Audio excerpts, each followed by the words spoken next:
Assalamualaikum warahmatullahi wabarakatuh. Halo semuanya, berjumpa kembali dengan saya, Kang Restu.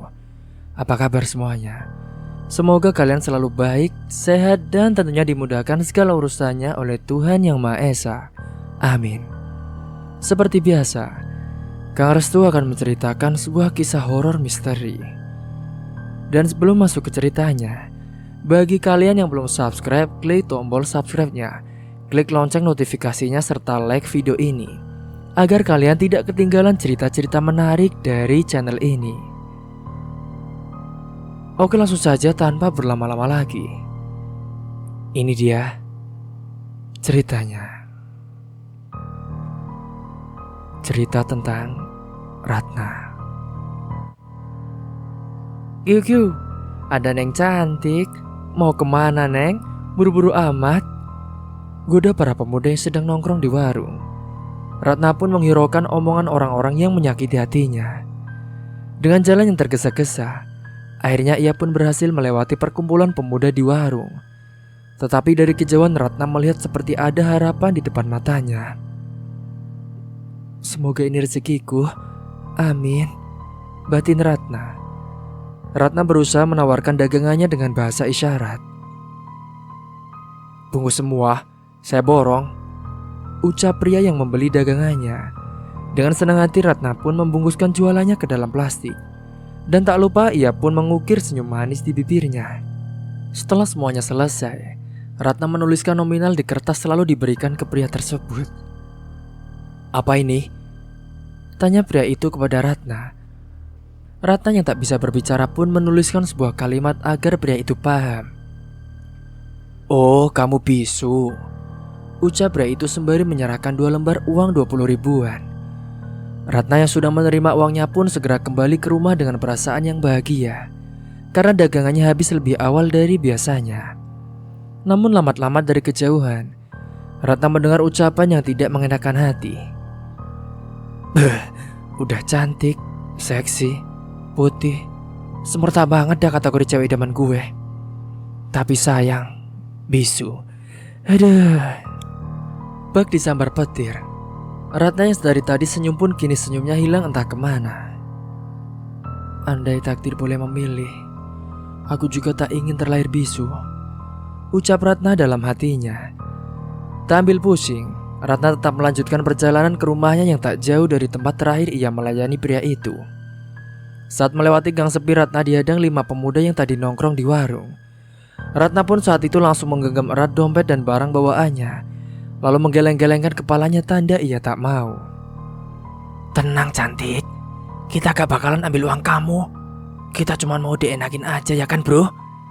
Ucap salah satu pemuda itu. Iya, mereka seringkali mengambil uang dagangan Ratna hingga ia terbiasa menghadapi situasi seperti ini.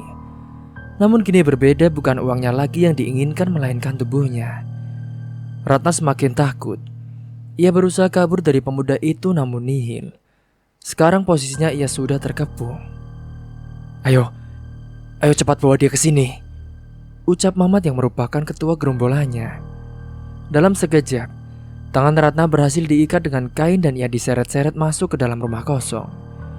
Sepanjang perjalanan Ratna selalu memberontak, tetapi sang ketua yang melihatnya pun geram. Dan dia pun menjambak rambut Ratna. Sakit sekali itu yang dirasakan Ratna saat ini. Namun ia tak bisa berbuat apapun selain pasrah. Setelah beberapa menit kemudian, akhirnya mereka pun tiba di rumah kosong. Tubuh Ratna diembas begitu saja di atas kasur yang ada di dalam rumah itu. Selamat bermain-main sayang.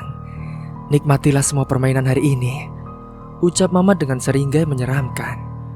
Ratna hanya bisa menangis dan menangis meratapi nasib yang ia alami saat ini. Selain Mamat ada Udin, Agus, Yanto, dan Teguh. Mereka menyaksikan dengan penuh tawa, tetapi ada satu dari mereka yang jauh di lubuk hatinya merasa iba dengan Ratna. Mamat mulai melucuti semua pakaian yang dikenakan Ratna hingga telanjang bulat. Hawa nafsunya pun kian menggebu-gebu tak sabar ingin memasukkan barangnya ke dalam gua yang hangat. Dengan nafsu yang membara, Mamat mulai melumat bibirnya ganas, tangan kanannya pun mulai memainkan gundukan gunung yang terasa kenyal. Ia mulai meremas melumat dan memasukkan batangnya ke dalam vagina Ratna, hingga darah keperawanannya pun keluar. Tak hanya Mamat, tetapi Udin, Agus, Yanto, Teguh pun ikut memperkosa Ratna dengan paksa. Beberapa jam kemudian saat mereka sudah puas, mereka pun kembali menggunakan baju mereka dan bergegas pulang ke rumah masing-masing, meninggalkan Ratna sendirian di rumah itu. Ratna yang lemas pun dengan terpaksa harus buru-buru pergi meninggalkan rumah itu, agar tidak ada yang melihatnya dirinya diperkosa. Dengan langkah tergesa-gesa akhirnya Ratna sampailah di rumah. Neneknya yang sedang sakit pun marah mendiami cucunya itu, karena ia pulang lambat dan lusuh tidak seperti biasanya.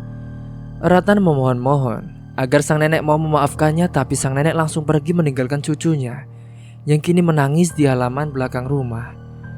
Setelah cukup lama dan tenang, Ratna masuk ke rumah dan mulai memasak makanan untuk santapan makan malamnya. Akhirnya selesai juga, batin Ratna. Ratna mengantarkan makanan dan minumannya ke kamar nenek, dan ia berusaha membujuknya untuk makan karena pasti dari siang belum makan sama sekali. Taruh saja di atas meja. Nenek mau istirahat.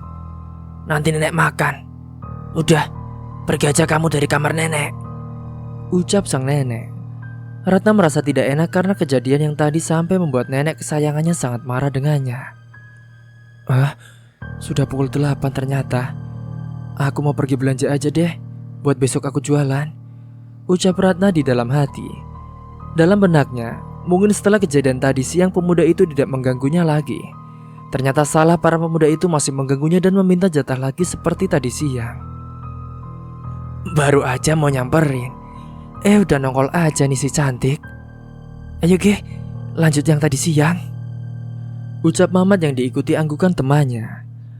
Ratna berusaha menyodorkan beberapa lembar uang kepada pemuda itu, namun malah ditepis. Kita udah gak butuh uangmu, kita cuma butuh badanmu aja buat muasin kita. Ratna hanya bisa pasrah, berontak pun percuma, tidak ada hasil apapun. Setelah beberapa menit mereka pun puas, dan Ratna tetap melanjutkan perjalanan ke warung dengan kaki yang terpincang-pincang. Saat tiba di warung, penjualnya pun bertanya, "Loh, nak Ratna kenapa toh? Kok jalannya begitu? Kakinya sakit?" tanya Pak Abdul, pemilik warung tersebut. Ratna pun hanya menggeleng setelah ditanya seperti itu. Setelah dirasa sudah beres, ia kembali ke rumah dengan susah payah. Ia pun berjalan sampai-sampai dipandang aneh sama orang yang berpapasan dengannya. Namun ia tak peduli, tapi ia tetap melanjutkan perjalanannya sampai ke rumah. Pada keesokan paginya, Ratna pun berpamitan dengan sang nenek. Namun saat di perjalanan dari kejauhan, Ratna melihat gerombolannya Mamat. Saat Ratna mau putar balik, ia terkejut di belakangnya ternyata ada Teguh. "Hai cantik, mau jualan ya? Hati-hati ya cantik, semangat," ucap Teguh yang menyemangati Ratna. Dalam hati Ratna, dia merasa bahagia, namun dia teringat kalau dia ikut memperkosanya, jadi ia takut dikelabui. Saat Ratna mau kabur, gerombolan Mamat kecuali Teguh pun menyadari bahwa gadis yang di depan Teguh bukan gadis lain melainkan Ratna. Sontak sang ketua pun berteriak kepada Teguh supaya mencegah Ratna biar tidak terlepas. Dengan berat hati Teguh pun mengejar Ratna yang kian menjauh, namun langkah kaki Teguh lebih panjang sehingga lebih cepat menyeimbangkan langkah Ratna.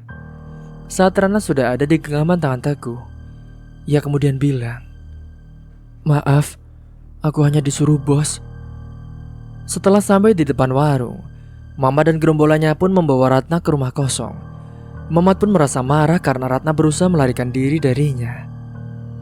"Suruh siapa kamu lari dari saya?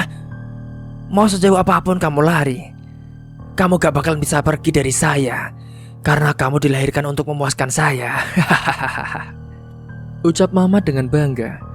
Saking nikmatnya Mamat, kelepasan keluar di dalam, tetapi Mamat pun tidak sadar. Kali ini hanya Mamat yang ingin memuaskan nafsunya. Yang lain lebih memilih nonton gratis sambil menikmati ekspresi dari Ratna. Setelah puas, mereka pun semua pergi meninggalkan rumah kosong itu. Tanpa mereka ketahui, ternyata ada orang yang diam-diam merekam kejadian tadi. Tidak sampai di situ saja, video yang baru saja direkam pun disebarluaskan di media sosial, hingga warga-warga yang melihat Ratna pun jijik dengan kelakuannya. Suatu hari Ratna mau pergi ke warung biasanya, tetapi Ratna merasa ada yang tidak beres saat ia memberikan senyum dengan orang yang berpapasan dengannya. Ratna malah mendapatkan tatapan jijik dari orang yang melihatnya. Ratna kira ada yang berantakan dari pakaiannya, namun ternyata tidak. Sampai di warung pun Ratna masih kebingungan. Ditambah Pak Abdul juga ikut-ikutan ngomongin Ratna. "Bapak kira kamu anak baik-baik, Ratna. Ternyata sama saja seperti orang tua kamu. Bapak benar-benar gak nyangka. Padahal kamu udah Bapak anggap seperti anak Bapak sendiri," ucap Pak Abdul. Ratna pun berusaha tanya apa yang telah terjadi pada dirinya, namun dibalas, "Nanti juga kamu tahu sendiri, nak." Tak ambil pusing, Ratna pun langsung pulang setelah belanja di warung. Ratna semakin bingung, kenapa hari ini dia tidak diganggu oleh para pemuda. Tumben banget, warungnya sepi, tidak ada yang ganggu. Tapi gak apa-apa deh, alhamdulillah. Tenang banget hari ini. Tapi kok, kenapa orang-orang kalau lihat aku kayak gitu ya? Apa aku ada salah? Batin Ratna dengan sendirinya. Sesampainya di rumah, perutnya terasa nyeri dan sedari tadi mual-mual terus tidak berhenti-henti. Nenek pun menghampiri Ratna yang sedang menyiapkan jualannya, lalu dia bilang, "Kamu kenapa, Rat? Kamu hamil?" tanya sang nenek. Ratna pun hanya balas dengan menggeleng dengan cepat, "Syukur alhamdulillah kalau kamu gak hamil di luar nikah." Ratna yang bingung pun bertanya ke nenek dengan bahasa isyarat, "Memangnya kalau hamil itu gimana, Nek? Kok bisa tahu hamil?" tanya Ratna. Maklum walaupun usianya kini menginjak 18 tahun, ia tidak tahu karena ia tidak sekolah, hanya lulusan SD. "Coba kamu beli tespek di warung, terus dicek. Air kencingmu itu ditaruh di wadah, terus tespeknya dicelupin. Kalau garisnya 2, berarti kamu positif hamil," jawab nenek panjang lebar. Ratna yang mengerti pun segera pergi ke warung beli tespek, dan saat dicek, ternyata Ratna benar-benar positif hamil. Namun Ratna berusaha kuat sekuat mungkin menyembunyikan dari orang lain, terutama neneknya. Ia tidak ingin neneknya itu jantungan. Ratna terkejut bukan main saat keluar dari kamar mandi, neneknya sudah ada di depan pintu. "Gimana, Rat? Tidak hamil kan?" tanya sang nenek. Dengan gugup pun Ratna menggeleng. Ia meletakkan tespeknya di lemari kamar di bawah tumpukan baju. Ia pun berniat bahwa besok ia akan menemui Mamat untuk minta pertanggungjawaban atas perbuatan yang telah dilakukannya. Ratna pun kembali beraktivitas seperti biasanya. Dagangannya kini laku dengan cepat hingga ia bisa pulang terlebih awal.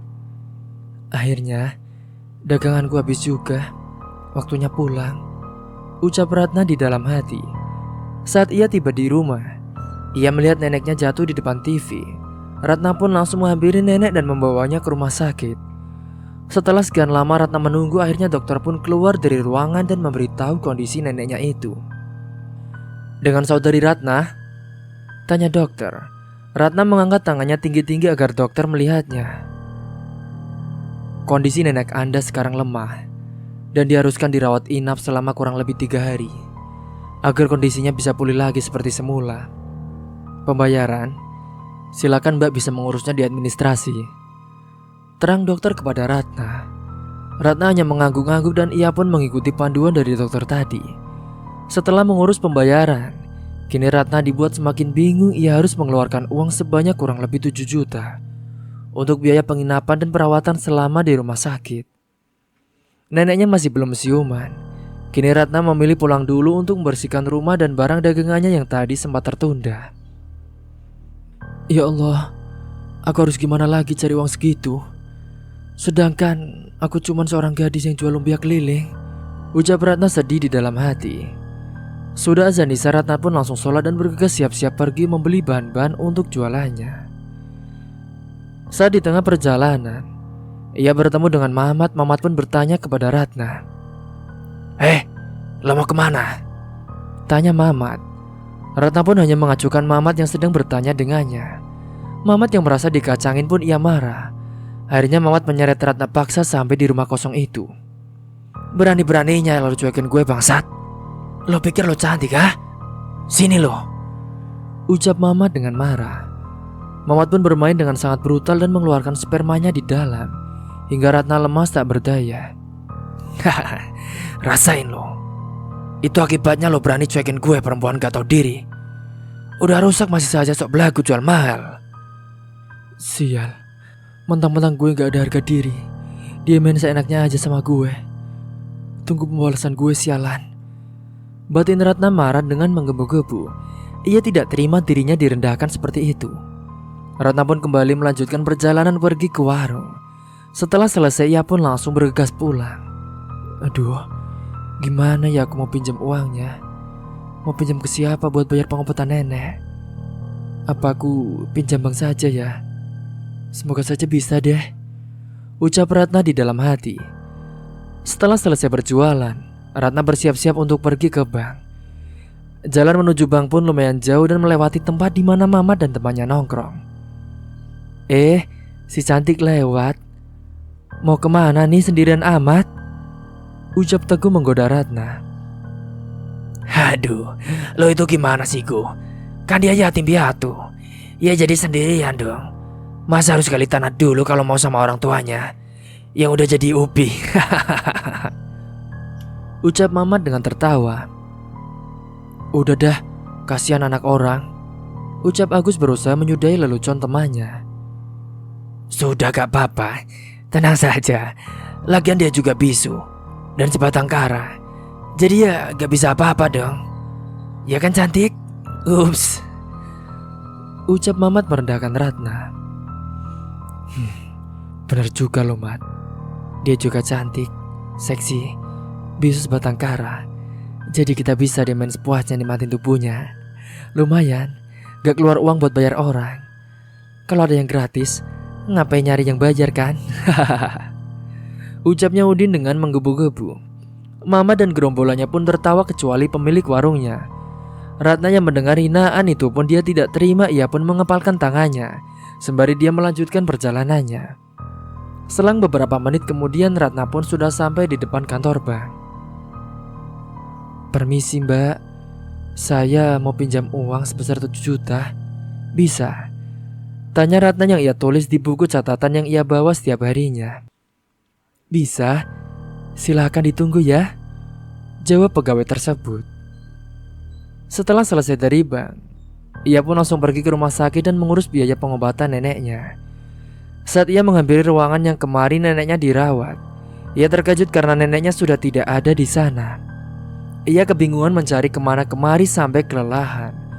Akhirnya ia pun duduk di kursi panjang depan ruang rawat. Duk duk duk. Suara berangkar didorong melewati Ratna yang sedang duduk sendirian. Jantungnya berdegup kencang. Ia tidak bisa berpikir positif di posisi saat ini. Lalu ia bertanya ke suster yang mendorongnya. Permisi sus, kalau boleh tahu, mayat yang di atas berangkar ini atas nama siapa ya? Tanya Ratna ditulis di atas buku. Oh ini, atas nama Sutijah. Ada apa ya kak? Apa kakak bagian dari keluarganya? Ucap suster tersebut. Bagai disambar petir di siang bolong, Ratna pun terpaku. Ia tidak tahu harus bagaimana. Rasanya sangat sakit. Ia sangat terpuruk dengan keadaan seperti ini. Jasadnya sudah dibawa pulang dan dimakamkan pukul 10 tadi. Setelah sebulan kematian neneknya, ia pun sering mengurung diri di rumah sambil memikirkan cara untuk balas dendam ke Mamat dan juga temannya. Ratna pun saat itu pergi membeli obat bius untuk menjebak Mamat saat dia pulang dari tongkrongan. Tak butuh waktu lama, akhirnya ia pun selesai mempersiapkan semuanya. Tinggal menunggu waktu yang pas. Ratna kini pun berdandan cantik dan memakai baju seksi guna melancarkan aksinya. Saat di tongkrongan, Mama dan temannya sedang asik mengobrol sambil bermain gitar. Tiba-tiba ada yang menelepon Mama dan menyuruhnya untuk segera pulang. Bro, gue pulang dulu ya. Disuruh bokap. Pamit Mamat ke temannya. Disuruh bokap apa ceweknya nih? Bokap lah. Gue mana ada cewek cok. Iya deh. Hati-hati ya bro, ucap Udin kepada Mamat. Mamat pun hanya mengacungkan jempol tangannya sebagai balasannya. Tapi Ratanya sedang berjalan ke arah tongkrongan Mamat pun tidak jadi karena ia melihat Mamat berjalan arah pulang. Target di depan. Nikmatilah balas dendamku, batin Ratna dengan senyum semiriknya. Mamat yang berpapasan dengan Ratna pun terkejut karena penampilannya yang tidak seperti biasanya. Ia pun bertanya, tumben banget lo pakai baju seksi gini. Ratna tidak menjawab melainkan menggoda Mamat dengan menampilkan 2 aset gundukan kenyalnya sambil berpegang tangannya sendiri yang ia lewatkan di leher Mamat.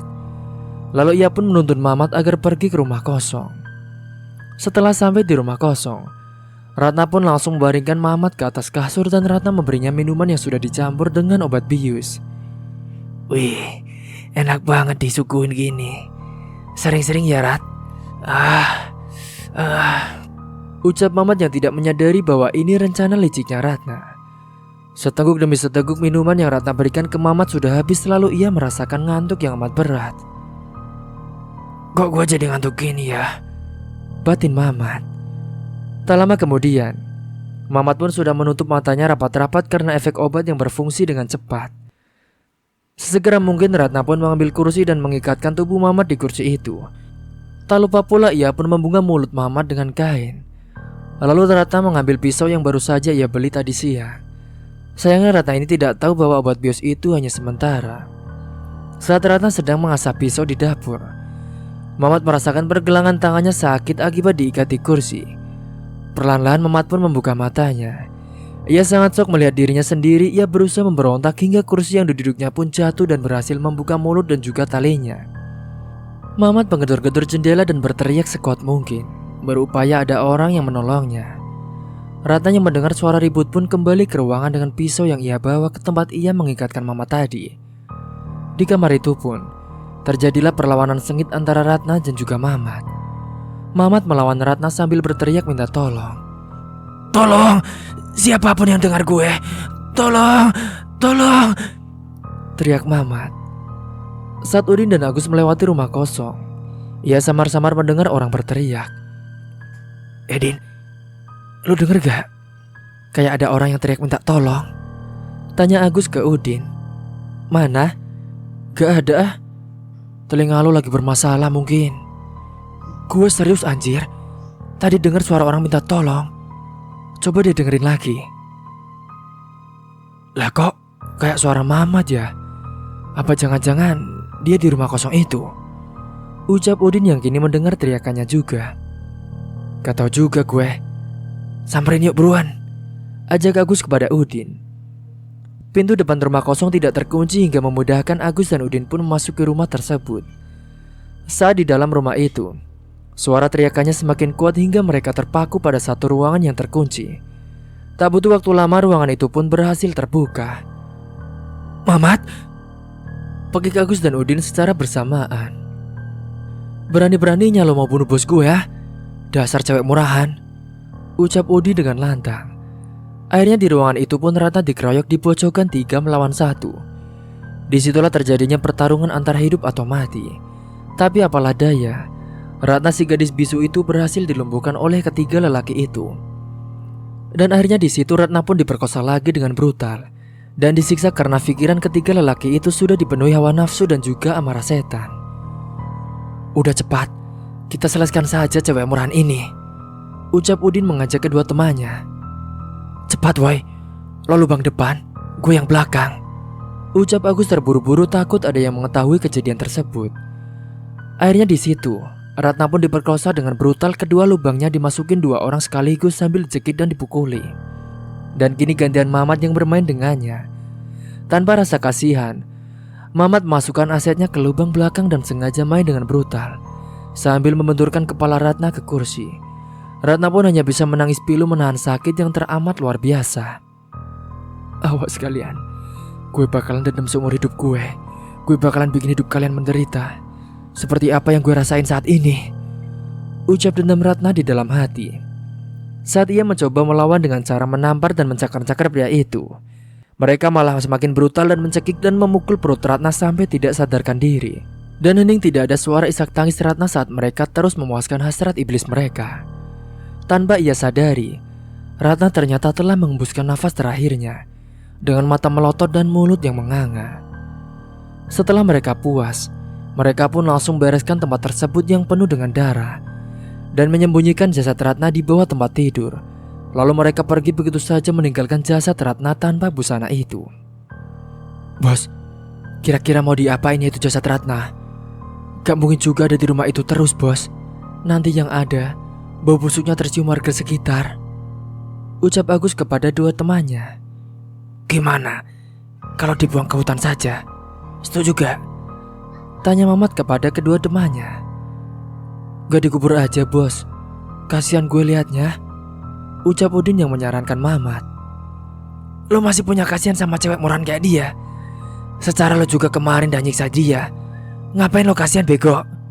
Ucap Mamat dengan marah. Ya udah deh, gue ikut lo aja deh bos. Ajak Yanto sama Teguh juga bos, buat bantuin. Keesokan harinya mereka pun berkumpul di tongkrongan seperti biasanya. Sang ketua pun mulai perbicaraan. Lo harus ikut bantuin gue, ucap Mamat ke Yanto sama Teguh. Bantuin apaan? Buang jasad Ratna ke hutan. Hah? Gue gak mau ikut-ikutan. Jadi si Ratna udah meninggal? Kalian bertiga yang bunuh? Tanya Teguh dengan pelan. Sebenarnya kita gak ada niatan bunuh, cuman dia mau bunuh bos. Lah gue sama Agus dengar teriakan bos dari dalam rumah kosong. Pas gue samperin ternyata si Ratna berusaha mau bunuh bos, jelas Udin dengan panjang lebar. Oh gitu, ucap Teguh paham sambil mengangguk-anggukan kepalanya. Gimana? Kalian mau bantuin kan? Tanya Udin ke Yanto dan Teguh. Gue tergantung sih, ucap Teguh menggantung. Gue gak mau bantuin, kan yang bunuh lo bukan gue, tegas Yanto tak mau ikut membantu. Udah berani lo nantang gue ya? Lo juga kan udah ikut perkosa dia, ucap Mamat tak terima dihianati oleh temannya. Oke gak masalah lo gak ikut bantu, tapi gue pastiin hidup lo lebih menderita dari Ratna, ancam Mamat kepada kedua temannya. Dengan berat hati mereka berdua pun terpaksa ikut membantu membuang jasad Ratna. Ya udah deh, gue bakalan bantuin kalian, ya kan toh? Jawab Yanto dengan singkat. Oke, kalau gitu nanti malam pukul 12 malam kita kumpul di rumah kosong. Ingat, kita pakai cindung biar tidak ada yang tahu, ucap Mamat memperingatkan kepada teman-temannya. Singkat cerita, jam pun menunjukkan pukul 11 lebih 45 menit. Mamat bersiap-siap ke rumah kosong untuk melancarkan aksinya. Saat mereka semua sudah kumpul, mereka pun membopong jasad Ratna yang kini ia tutupi menggunakan spray bekas. Mereka berjalan mengendap-endap takut ada yang melihat. Tak butuh waktu lama, kini mereka pun sudah sampai di tengah hutan dan melempar jasad Ratna. Asal setelah selesai mereka tidak langsung pulang, melainkan kumpul di rumah Mamat terlebih dahulu. Akhirnya selesai juga, ucap Mamat dengan lega. Bos, kira-kira ada yang melihat gak ya? Gue jadi takut, ucap Udin dengan takut.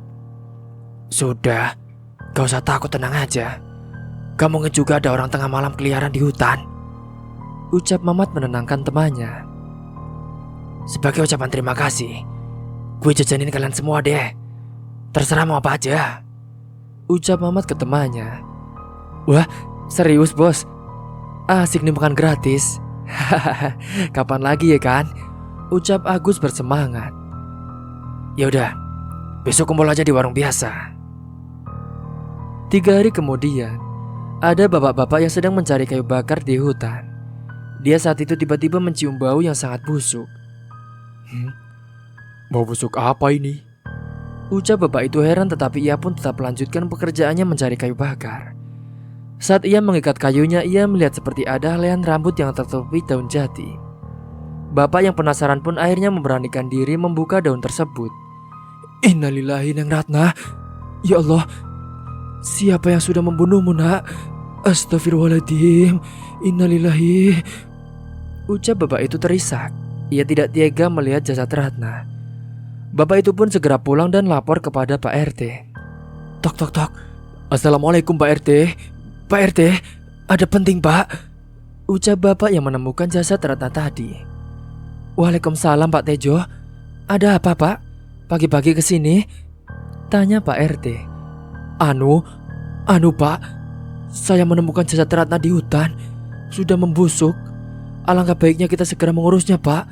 Kasihan, biar Neng Ratna tenang, ucap Pak Tejo dengan panjang lebar. Innalillahi wa inna ilaihi raji'un. Serius Pak? Si Ratna sudah meninggal? Iya Pak, saya serius. Saya melihat dengan mata kepala saya sendiri, ucap Pak Tejo berusaha meyakinkan Pak RT. Ya sudah, saya panggil yang lain dulu ya Pak. Bapak amankan dulu jasadnya, jelas Pak RT kepada Pak Tejo. Baik Pak. Pak RT pun saat itu menghampiri Bu Suwarni selaku tetangga Ratna. Permisi Bu Suwarni, sapa Pak RT. Iya Pak RT, ada apa ya Pak tumben kesini? Tanya Bu Suwarni dengan heran. Pasalnya Pak RT tidak biasanya menghampiri Bu Suwarni, karena ia adalah mantan kekasihnya dulu. Saya kesini karena ada kepentingan Bu. Bu Suwarni akhir-akhir ini lihat Ratna di rumah tidak? Tanya Pak RT memastikan. Sebulan setelah kematian neneknya, dia mengurung diri di rumah terus Pak. Terus terakhir kali saya lihat dia pergi dandan cantik, pakai baju seksi. Tapi pas saya tanya, dia diam saja. Dan udah 3 harian sini, saya tidak lihat dia Pak, setelah malam itu. Jelas Bu Suwarni panjang lebar ke Pak RT. Cerita 3 hari sebelum Ratna pergi meninggal. Nak Ratna, cantik banget, mau pergi kemana? Tumben dan cantik banget pakai baju seksi gini, tanya Bu Suwarni dengan basa-basi. Namun saat itu Ratna hanya melewatinya begitu saja tanpa membalas sapaannya. Nak Ratna kenapa ya tumben banget? Saya tanya gak jawab. Pakai baju seksi pula, mana udah malam. Saya jadi khawatir deh. Gak tau lah, pusing. Semoga saja gak ada kejadian aneh-aneh. Jadi begitulah cerita sebelum 3 hari kematiannya. Astagfirullahaladzim. Berarti benar apa yang Pak Tejo lihat Bu? Memangnya Pak Tejo lihat apa Pak? Tanya Bu Suwarni dengan penasaran. Pak Tejo lihat jasad Ratna Bu, yang sudah membusuk di hutan. Tolong ya, Ibu segera mempersiapkan peralatan buat pemakamannya ya Bu. Kita makamkan hari ini juga jam 10. Nanti saya sampaikan ke tetangga yang lainnya ya Bu, biar ikut bantu-bantu. Innalillahi wa inna ilaihi raji'un. Iya Pak, saya siapkan sekarang. Pak RT pun mengumumkan seluruh pemuda yang ada di rumah. Ia suruh berkumpul di masjid sekarang dan pergi ke hutan bersama guna membawa jasad si Ratna. Mama dan temannya yang lain saat lagi nongkrong mendengar pengumuman itu menjadi panik. Tandanya jasad Ratna sudah ditemukan oleh warga. Weh, kalian dengar gak pengumuman tadi? Iya ya, dengar. Aduh, gimana ini? Kalau ada yang tahu bos, bisa habis kita ini. Sudah, kita pura-pura saja tidak tahu. Kita ikutan sedih saja, biar tidak ada yang curiga. Apa bakalan berhasil bos? Tanya Teguh. Sudah, jalanin aja dulu.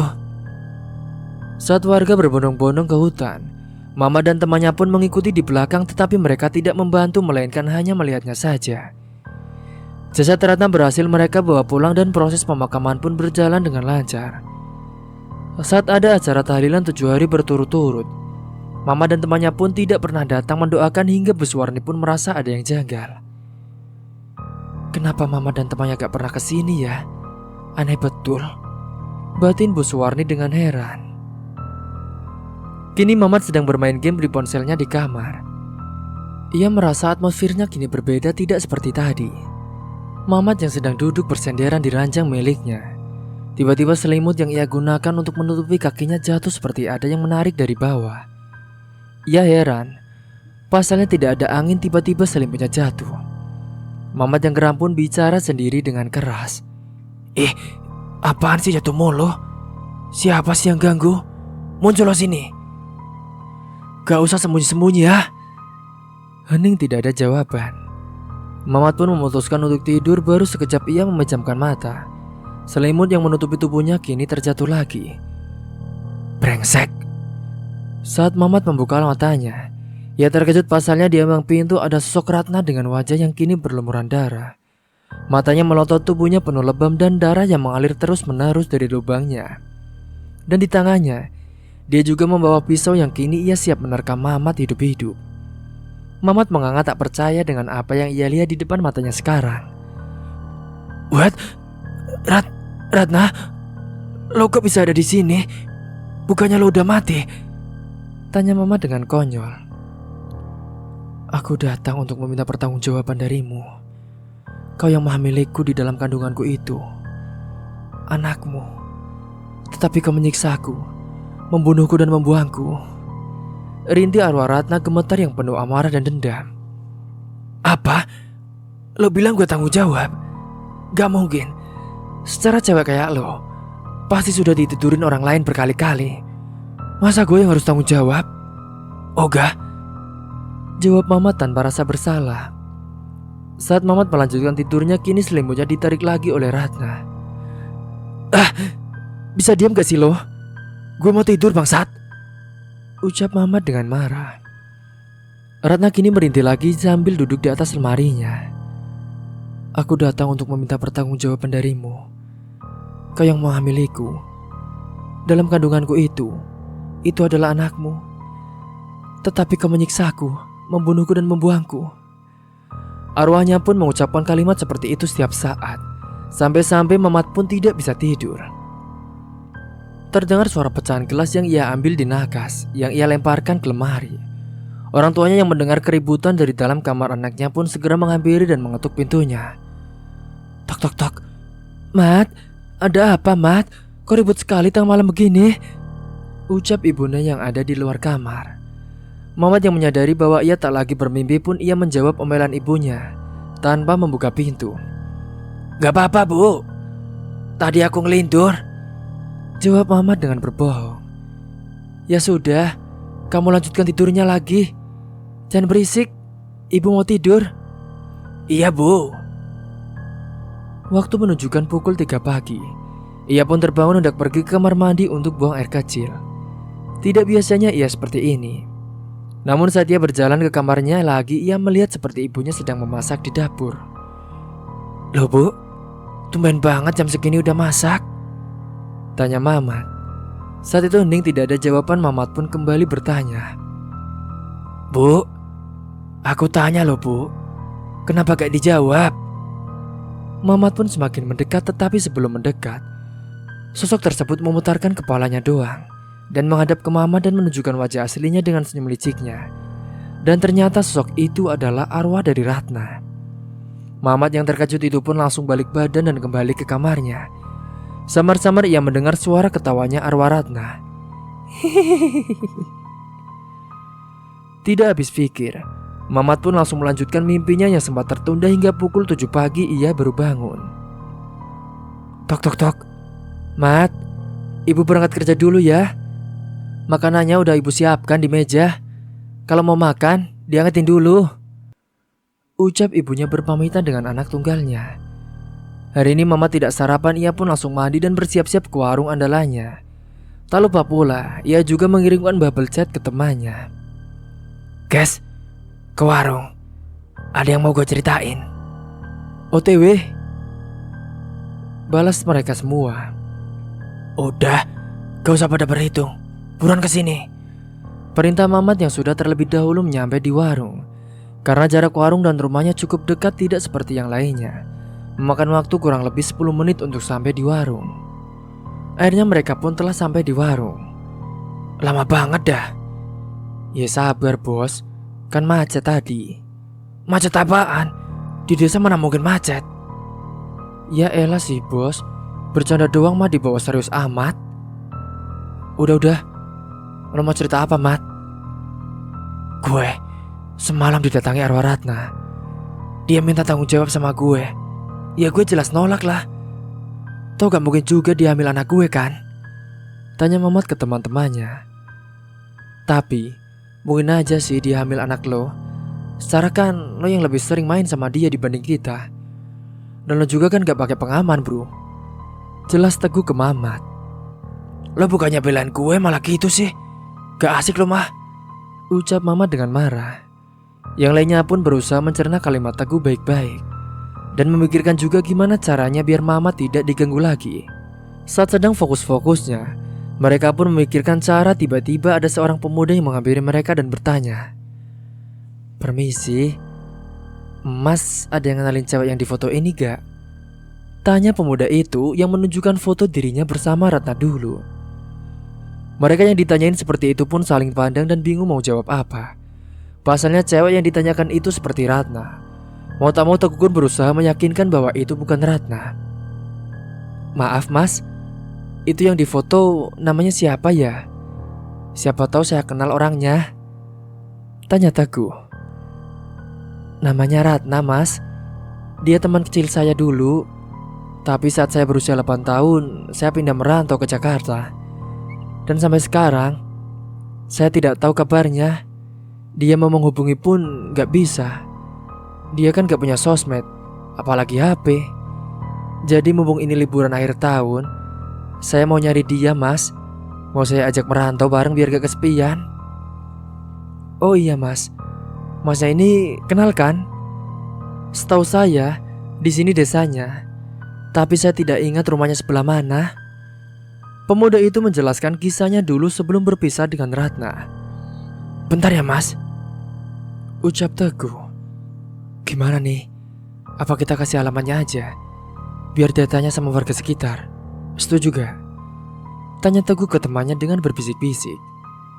Gue ikut lo aja gue. Asal orang lain gak tahu kalau kita yang bunuh, ucap Mama dengan pelan. Oh iya mas, alamat rumahnya mas lurus saja. Terus sampai ada pertigaan, terus mas belok kiri. Abis itu kan ada pos ronda. Nah, rumah ketiga dari pos ronda itu rumahnya si Ratna mas. Catnya abu-abu sama putih. Tutur Teguh kepada pemuda itu. Oh ya mas, makasih ya mas. Salam kenal mas, saya Aldo. Siapa tahu kita bisa berteman dengan baik, ucap Aldo ke Mamat dan juga teman-temannya. Oh iya, kenalin mas, saya Teguh.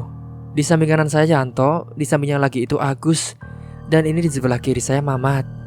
Dan samping Mamat, di paling ujung itu namanya Udin mas, ucap Teguh perkenalkan dirinya dan juga teman-temannya. Oh, ya sudah mas, saya permisi dulu ya, ucap Aldo dengan sopan. Setelah kepergian Aldo, Mama dan temannya pun saling membicarakannya. Sumpah, tuh serius dia teman dekatnya Ratna. Semua gak nyangka banget sih. Gue anjir. Tanya Agus tak menyangka. Gue juga gak nyangka sih, sambung Teguh. Mamat pun tidak ikut nimbrung obrolannya. Yang hanya dipikirannya hanyalah seorang Ratna. Mamat pun izin pulang lebih awal kepada temannya. Dan sampainya di rumah, Mamat pun langsung pergi ke dapur mengambil air dingin setengguk demi setengguk lalu ia minum. Air dingin yang ada di botol sampai ia habis masih memikirkan Ratna. Ah, sial. Kalau dia juga punya teman cowok, kenapa dia minta pertanggungjawaban sama gue anjir? Tapi gak mungkin juga sih. Kalau usia dininya dia udah bisa gituan sejak kecil. Ah, gak tau lah, pusing gue anjir. Ia pun merutuki dirinya sendiri dengan rasa penyesalan. Saat malam tiba, suara itu mulai menghantuinya lagi. Sakit, sakit. Aku hanya minta tanggung jawabmu. Sakit. Tolong tanggung jawab. Kalau tidak, aku akan terus menghantuimu. Rintih arwah Ratna. Mamat yang mendengar rintihan itu pun pusing sendiri mendengarnya. Bangsat, pergi lo. Gak usah ganggu gue lagi anjing. Mamat pun kembali melempar gelas ke lemari.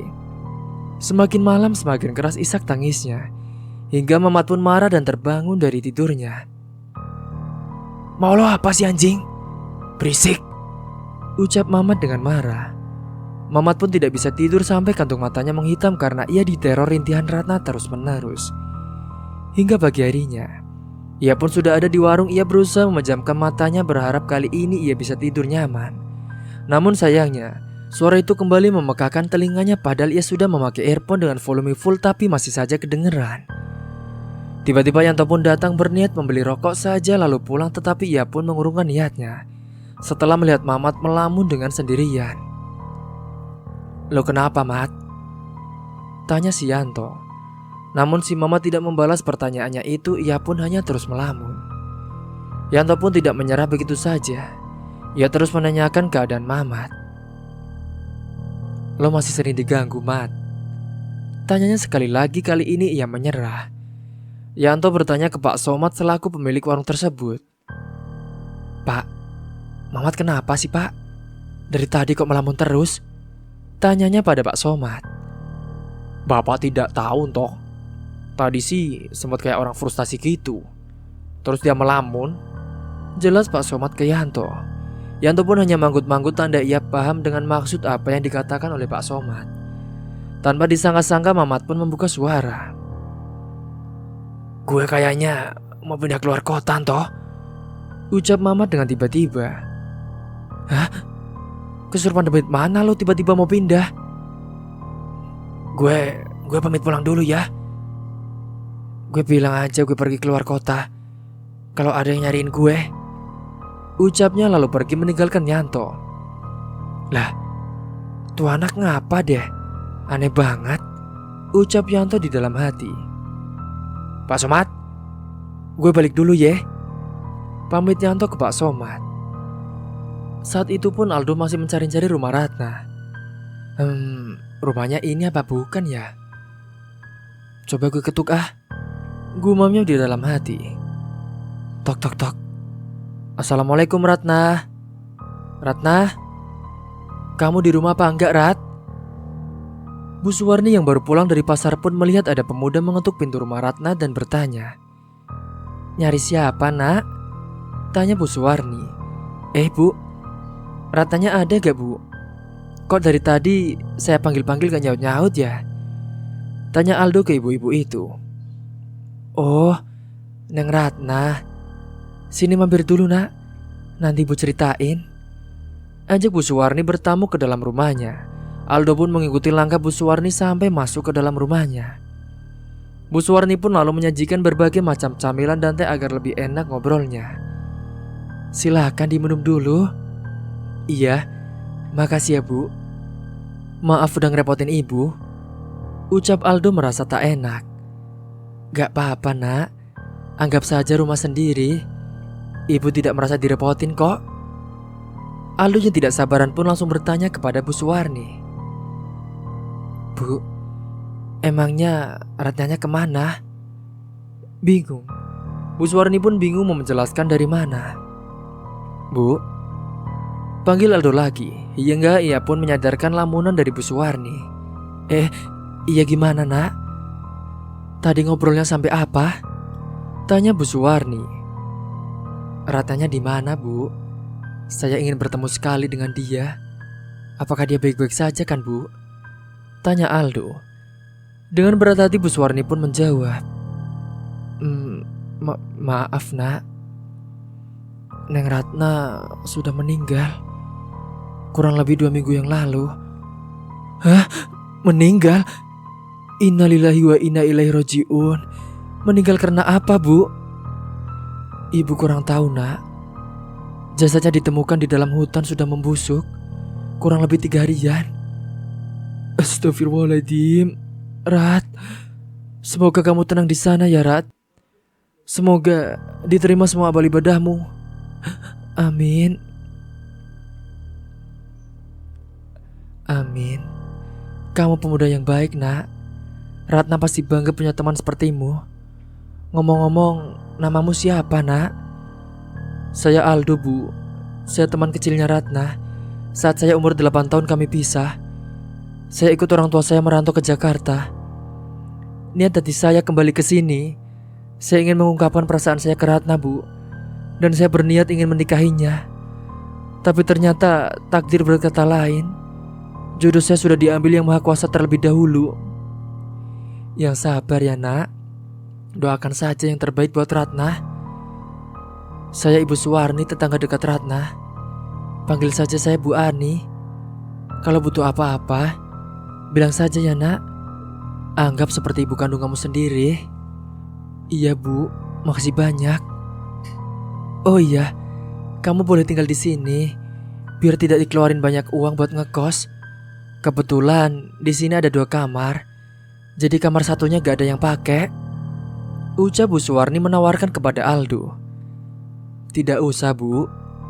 Saya mau nyari kos saja di daerah sini. Ada kan, Bu? Ucap Aldo menolaknya. Ya sudah, kalau kamu tidak mau, Ibu tidak maksa.